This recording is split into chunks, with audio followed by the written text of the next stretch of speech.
सब्र कर रहे हैं। मैंने कहा था कि ज्यादा हमको परेशान मत करो। एक बिल्ली होती, बिल्ली बहुत कमजोर है, एक शेर दौड़ाता है उसको, वो भागती है जान बचाने के लिए, लेकिन जब उसे लगता है कि अब मैं बचूंगी नहीं, एक बार मुड़ के शेर पर भी हमला करती, उसके बाद मरती है। एक्शन का रिएक्शन होता है। और ज्यादा बंद कीजिए उसको, सर से पानी ऊपर जा रहा है। दुआ कीजिए कि हमें प्यार के रिश्ते रहे कायम, ये रिश्ते टूट जाएंगे, मोदी जी भारत टूट जाएगा। हुजूर सल्लल्लाहु अलैहि वसल्लम के बारे में जो चाहो बोल दिया, हम चिल्ला रहे हैं कि उस पर केस करो, कौन शर्मा है कौन है, ये जो चाहे बोले चले जा रहे हैं। कुछ अरब ममालिक ने बोर्ड लगा दिया कि यहां पे जो है हिंदुस्तान के सामान को बेचना बिल्कुल बाहर निकालो, बेचना।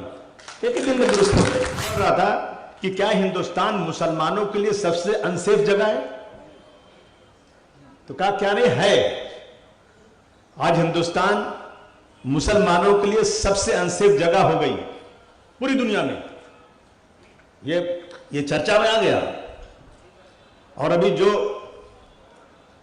पूरी दुनिया के जो नरसंहार जिसको बोलते हैं, जेनोसाइड के चेयरमैन हैं, उनका वीडियो कई जगह आया। उन्होंने कहा कि हिंदुस्तान जेनोसाइड की तरफ बढ़ रहा है। 8 कदम बढ़ चुका है, 3 कदम बाकी है। और हमने अपने इस दौर में जिन जिन ममालिक में बताया कि यह देश जेनोसाइड की तरफ बढ़ रहा है, उन सब जगहों पर नरसंहार या जेनोसाइड हुआ, लाखों लोग मारे गए। अब हमने नरेंद्र मोदी जी को भी खबर दे दिया कि हिंदुस्तान भी उसी तरफ जा रहा है। बहुत जल्द लाखों लोग मारे जाएंगे इस मुल्क के अंदर, जो शुरू हो चुका है। कुछ छुपा नहीं आपसे। कानपुर में क्या हुआ है? दुनिया में जितने लोग हैं एहतराम के काबिल, मैं सबको मानता हूं, मगर मुस्तफा के बाद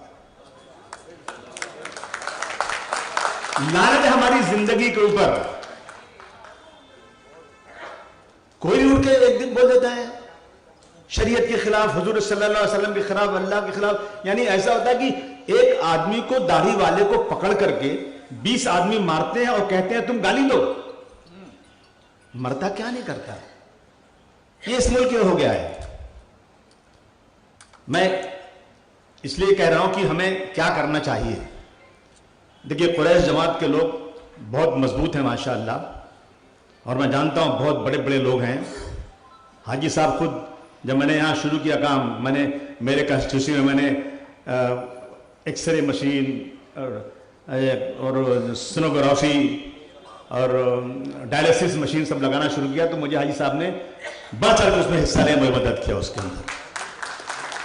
बहुत सारे लोग, ये बोलना नहीं कि सामने अच्छा नहीं लगता है, बहुत सारे बेगुनाह जेल के सलाखों के पीछे पड़े हैं।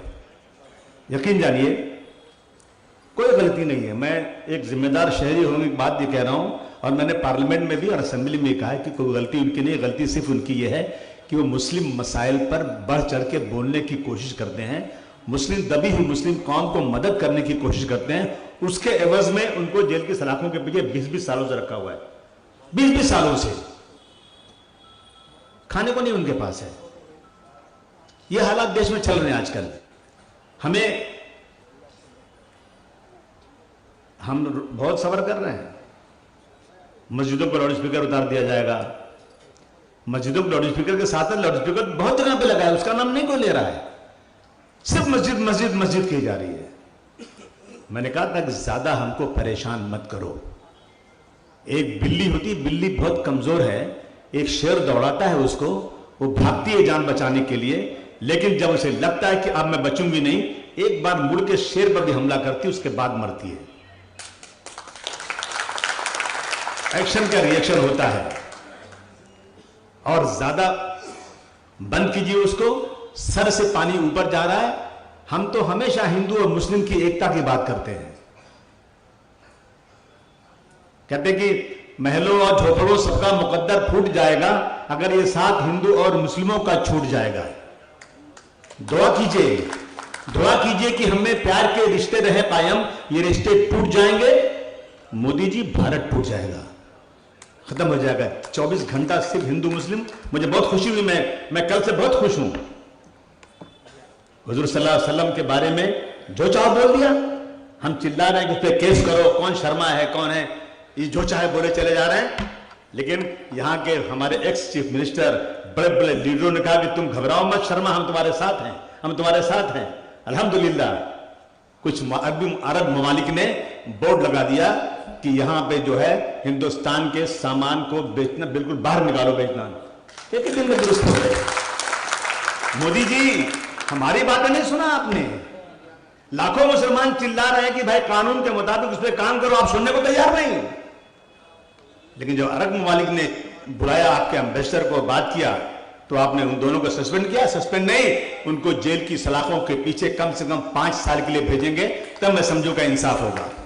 मैं एक बार नहीं, मैं 50 बार असेंबली में बोल चुका हूं, और आपसे मेरी बात से मुत्तफिक होंगे कि इस देश में सबसे जरूरी चीज जो है ना, जिसकी वजह से पूरे देश के अंदर अमन चैन खत्म होता जा रहा है ना, जो अभी कानपुर में हो गया है, इसके पहले त्रिपुरा में हुआ था, इसके मालेगांव में हुआ, कई जगहों, नांदेड़ में हुआ, अमरावती में हुआ, आज भी मालेगांव के लोग बैठे होंगे। कितने लोग 307 के केस में पड़े हैं बेगुनाह। वजह क्या? मस्जिदों को तोड़ा जा रहा है, कुरान शरीफ जलाया गया, शरीयत के खिलाफ बोला गया। तो मैं कह रहा हूं कि एक कानून ऐसा बना दो, एक कानून, अगर मोदी जी के खिलाफ कोई बोलता है तो 1 मिनट में जेल हो जाती है। अरे मोदी जी, तुम्हारी हैसियत क्या है? हुजूर सल्लल्लाहु अलैहि वसल्लम के बारे में बोल दिया, तुम कौन से खेत की मूली हो? तुम्हारे बारे में बोला तो तुम उठा के जेल में डाल दोगे, और हुजूर सल्लल्लाहु अलैहि वसल्लम के बारे में बोला जाएगा तो तुम उसको शाबाशी दोगे। कानून एक बनना चाहिए, हम सबको मिलकर एहतजाज करना चाहिए, कंटिन्यू करना चाहिए, मुस्तकिल दबाव डालना चाहिए।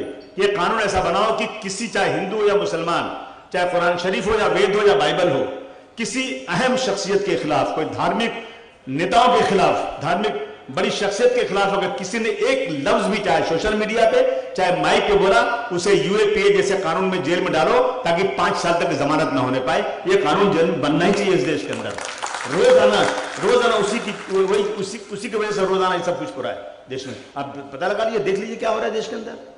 मैं ज्यादा कुछ बोलना नहीं चाहता हूं, यही कहूंगा कि सारे जहां सच्चा हिंदुस्तान हमारा, रहना बहुत है मुश्किल लेकिन यहां हमारा, रहना बहुत है मुश्किल लेकिन यहां हमारा।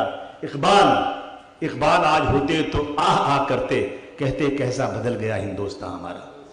ये आज है, ये हालत हिंदुस्तान की है। आज सारी पॉलिटिकल पार्टियां, कोई मुसलमानों को अपने स्टेज पर खड़ा करने को तैयार नहीं, कोई मुसलमानों के इश्यूज को बोलने को तैयार नहीं। मुसलमानों से हमदर्दी है, इसमें कोई शक नहीं, लेकिन अगर मुसलमानों के बारे में बोल दिया तो 85-80% लोग मुत्तेल हो जाएंगे और मुसलमानों के खिलाफ हो जाएंगे, उस पार्टी के खिलाफ हो जाएंगे। अहमद पटेल साहब थे, उनको गुजरात के इलेक्शन में स्टेज पर नहीं बुलाया गया, नहीं ले गए उनको। क्यों? और जब क्या इशू बनाया कि अगर गुजरात में कांग्रेस जीत गई तो अहमद पटेल मुख्यमंत्री बन जाएंगे। कहां बनने वाले थे वो? और आसाम में ये हुआ, आसाम में यूडीएफ अजमल साहब की पार्टी ने कांग्रेस से हाथ मिला लिया, तो वहां इनका बीजेपी का एक ही भाषण था कि अगर यहां पर कांग्रेस जीती तो ये बदरुद्दीन अजमल बनेंगे मुख्यमंत्री, और कांग्रेस खत्म हो गई वहां पे इसी बोलने की वजह से। तो अब आजकल लोग इतना प्रिकॉशन ले रहे हैं कि मुसलमानों को अपने स्टेज पर बुलाने के लिए या उनसे भाषण कराने के लिए या उनके इश्यूज पर बोलने को तैयार नहीं। यह हालत है, कोई उसे, हमारे में सभी नंगे हैं भाई। एक ही बात है, देखिए 5 भेड़ बकरी है ना, उसको चराने के लिए एक आदमी चाहिए। अगर नहीं चराएंगे तो कहां भाग जाती है बकरियां, मिलती नहीं। हम 20 करोड़ है, हमारा चराने वाला कोई नहीं है। हम किसी को मानने को तैयार नहीं है। हमें स्टेज पर सबसे पीछे बैठने की आदत डालनी पड़ेगी। सुन लो कुरैश जमात के लोग,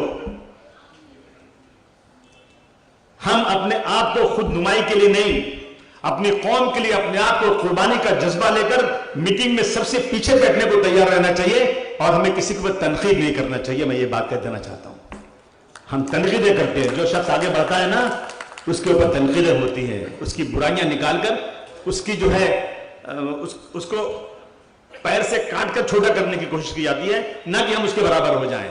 मेरी कौम में ये बहुत बड़ी कमी है, हमें इस बात का ख्याल करना चाहिए, बहुत जरूरी है।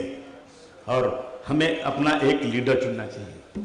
मैं एक सियासी लीडर की बात नहीं कर रहा हूं, मैं मजहबी लीडर की बात कर रहा हूं। एक पूरे देश के लोग बैठे हैं सर जोड़ करके, जितनी बड़ी बड़ी कमेटियां हैं बैठे,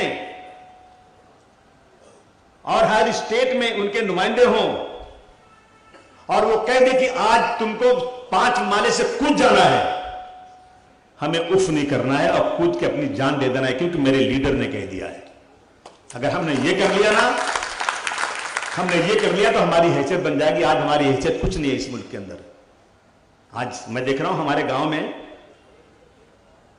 पुलिस वाला एक आया, बोले ये गाय क्यों बांधा है? उसने कहा साहब दूध देने के लिए रखा है। कहा तुम काटोगे इसको? कहा नहीं सर हम तो दूध के लिए रखे हैं। जबरदस्ती भैंस काटने पे, गाय भैंस जाने दीजिए। हमारे अतराफ में यूपी में कई जगहों पर भैंस भी नहीं कट रही है, गोश्त मिलता ही नहीं। और जिसने चोरी वोरी से काट दिया ना, तो दूसरा आदमी मेरा ही भाई वो जाके खबरी का काम करता है और उसको पकड़ा देता है। आस्तीन में सांप हैं, लोग परेशान हैं। आज हमारे लोग शिकायत करते हैं। शर्म आना चाहिए। कौम पे इतनी बड़ी मुसीबत पड़ी है और आप दलाली करते हो। दूसरी चीज, आप सब लोग ताकतवर हो, रोको जो मौलाना जाते हैं, जो उसके टीवी के ऊपर बहस करने के लिए, रोको सबको। बिल्कुल नहीं। ये जितने मीडिया वाले हैं ना, ये सब कमीने हैं। टेप करो, भेजो वही बात। ये तलवे चाटते हैं मोदी के, बीजेपी के, और बेइज्जत करते हैं हमारे लोगों को। क्या जरूरत जाने की आपको? इनका इशू एक है, सिर्फ इनका इशू एक है कि किसी तरह से मुसलमानों की बातें लाओ और नॉन मुस्लिम को, इस देश के 80% लोगों को पोलराइज करो। इसके पीछे हमारा